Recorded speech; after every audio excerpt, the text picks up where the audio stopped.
দশ বর্ষ যুবসরের শেষে অবশেষে আসে রিক্ত হয়ে মা সকাশে অর্ধবৎস দশদণ্ড মধ্যে ভোগ হবে, তারি পরে দ্বিজ বড় বড় সুখ পাবে। কিন্তু দশদণ্ডে তব জীবন সংশয়, তাহার উপায় শুন দ্বিজেরই মত নয়। মমবার গঙ্গার তীরে করিয়ায় আসন, দশদণ্ডর বসি মনে ভাব নারায়ণ। সেই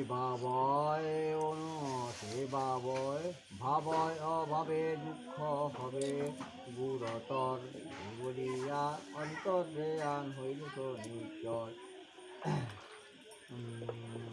আজ্ঞা মতে দ্বিজসুত শনির বাসরে, শিহরি ভাবিয়ে বসি জাঙ্গিবীর তীরে। দশদণ্ডয় অবশেষে জ্ঞান মনে করি, ধ্যান ভঙ্গ করি শরণে শ্রীহরি শ্রীহরি। পরে দশদণ্ড খণ্ড না দেখে ব্রাহ্মণ, নয়ন মলিয়া পূর্ণ ভাবে নারায়ণ। দেখি শনি কহে সাক্ষী হও নারায়ণ, যোগ ভ্রষ্ট হইলে নষ্ট হইল ব্রাহ্মণ। মম বাক্য উচ্ছ নাহি করি সুমঙ্গল, জীবদণ্ড অতি চণ্ড কার্যমতে ফল।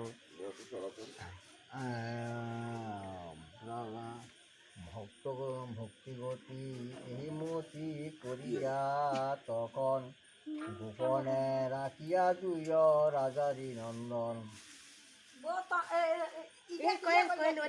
বিবেদণ্ড ভাবি মুন্ড গঠন